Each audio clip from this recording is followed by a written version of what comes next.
Marlo, you are one sad, scared, insecure little girl. Let's talk about it.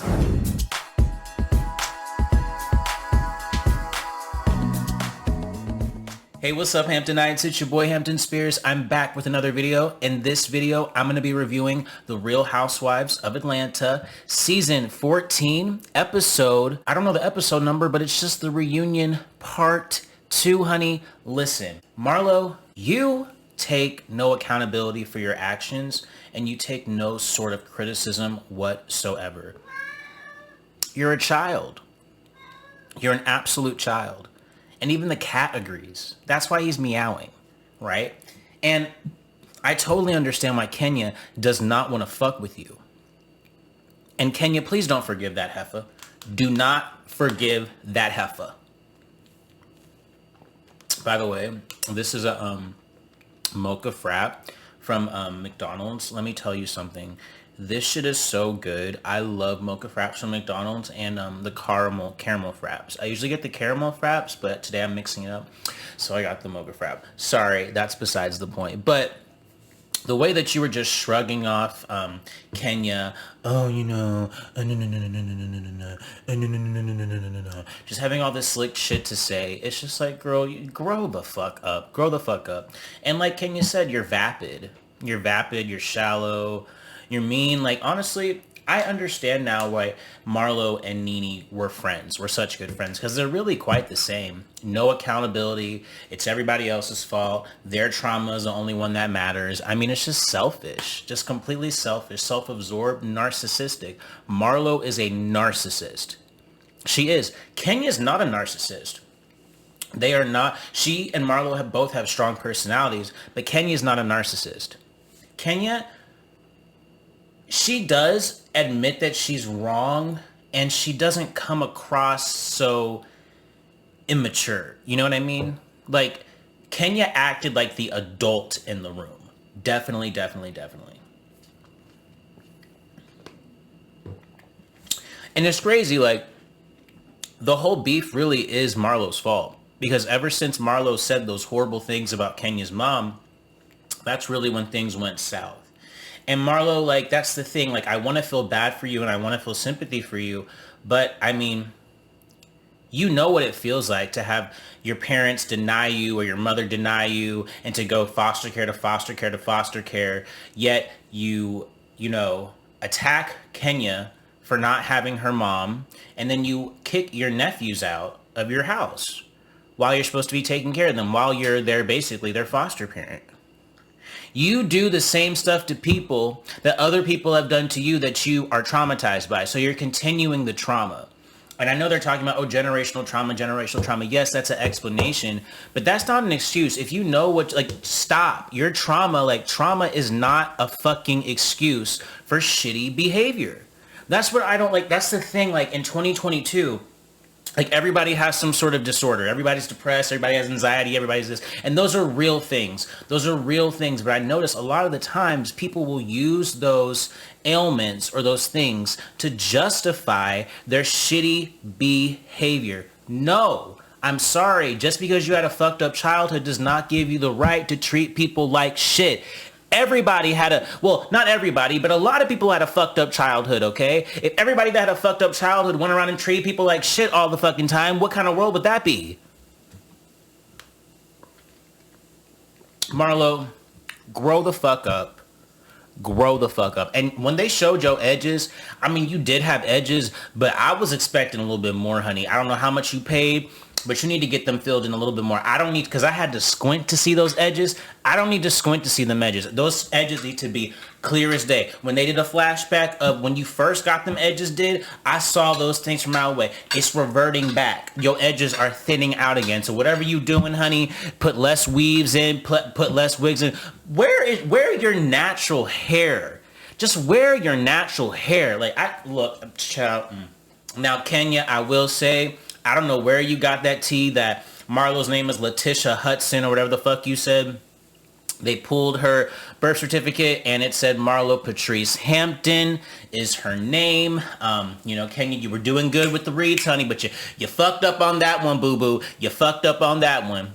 But Yeah, so let's get to Drew and Sanya. Listen, it just really, like, why did it get so nasty? Like, I feel like they really don't like each other, and specifically Drew to Sanya. And I'm trying to, like, is it because Sanya just switched up on her so quick? And I think that's what it was. Drew saw how quick Sanya switched up, and Drew just no longer fucks with her, and Sanya's just like, doesn't understand why Drew switched up, but it's like, Sanya, you totally switched up. Does Sanya acknowledge that? I don't think Sanya acknowledges and will just say, look, I did switch up on you, and I did start talking a lot of shit with you. And I think if you really just acknowledge that, Sanya, Drew would forgive you, and you'd be able to move forward. Drew... One second, my cat's meowing. Drew, like I said, like, you have an excuse to be upset with Sanya. Like, she did just kind of switch up out of nowhere. So, yeah. But the real beef is between Drew and Shereé. That's where the bad blood really is. Because, let me tell you something. Shereé tried to really embarrass Drew. Okay? She was talking with Anthony. First of all, Anthony is a messy-ass queen. A messy-ass queen. In between the two, he's not loyal. This is what it seems like to me as a viewer looking in. Oh my God, I have a brain freeze from this freaking smoothie. Oh my God. So what it looks like to me as a viewer looking in is that Shereé got mad at Drew for going around and telling people that Anthony said that Shereé doesn't pay, right? So as retaliation, Shereé got with Anthony somehow, and Anthony said that, you know, Ralph might be gay. Shereé then also takes that to her girl Fatum. They go to Kenya's daughter's birthday party, and Shereé told Fatum to bring that information while the cameras are rolling. I totally understand why Drew was upset. I totally understand why Drew's upset. And to me, the level of shade is not proportional, right? Okay, Shereé don't pay. That's been a running thing about you, Shereé. And you don't pay. You don't. You really don't, okay? So you want to get embarrassed and do yada, yada, yada, and then try to, you know, ×2 with Drew, right? But you really ×5. Not only did you try to say her husband was gay, or you tried to use Anthony as a proxy to say that her husband is gay, you then got your friend Fatum to pull up these different aliases, supposedly that they had with different names. By the way, did they ever verify that? Is that true? Are they going to talk about that on the next part? Because I really want to know if that's true, or did they stop that storyline because Drew and Ralph were threatening to sue, and it's a little too true? I don't know. Oh my God, there's coyotes outside. Do you guys hear those coyotes? Oh my God. Yeah, just letting you know, the cat is back in the house, because I don't know what is going on. There are some coyotes outside, so it's very crazy. But anyway, so speaking of Anthony, this assistant, let me tell you what Anthony did. And this is just speculation, obviously, because I don't know these broads. But Anthony made a calculated decision and said, you know what, I'm going to go on Team Shereé as opposed to Team Drew, because he thinks that Shereé has more clout than Drew, which is true. Shereé is an OG on the show. She's a legacy. She's you know, she's the shit. Well, she's one of the shits, right? Well, she's shit with paying, but you know what I mean. Shereé, she's famous. She's higher echelon, more so than Drew, right? Drew, I feel like she can walk down the airport street, whatever the fuck, and not get noticed or recognized. Shereé, she's going to get recognized. Who go check me, boo? Who go check me, boo? And he completely threw Drew under the bus. And let me tell you something. I believe Drew. Shereé don't pay. It's a fact. Anthony was Shereé's assistant. It's in the phone. It says Anthony assistant in Shereé's phone. Shereé's gonna be like, oh, I call everybody assistants and I put everything in their phones. Bitch, you lying. Shereé, that's the thing. You are a horrible liar. Just become a good liar. If you gonna tell a lie, but doing a good lie, don't insult our motherfucking intelligence. You know what you should have did? Say to Anthony, say, yeah, I was your assistant, and tell them I paid you. That's what you should have did. But apparently Drew paid Anthony, and apparently, like, when Anthony's car was about to be repoed, And Drew paid. So Anthony, you really like messy queen, honey. He's a messy queen. So let's see what else had happened during this reunion. Shereé talks about Martell Holt. Martell Holt ends up calling. And Andy calls Martell a 10. He's not a 10. I really don't think Martell is really attractive at all. If anything, that guy named Marcille, that's the hot one on Love and Marriage Huntsville. Oh, we get into Marlo's charges. Bitch, better check my charges. So let's get into it. Marlo, we all know she's, she has mug shots, honey. People make fun of her, say, she's an ex-con and all this shit and yada, yada, yada. So Marlo goes into the story about all her mug shots, right? So Marlo basically explains, like, she was at a club one time, she was young, whatever. She got into it with a friend and, she ended up cutting her in the face. She spent 6 months in prison. She got out. She was on house arrest, but she kept breaking, the rules. She kept going out. She had violation after violation, and that's where all her mug shots came from. She did not go to prison. She went to the county jail. So can you put a little extra stink on that?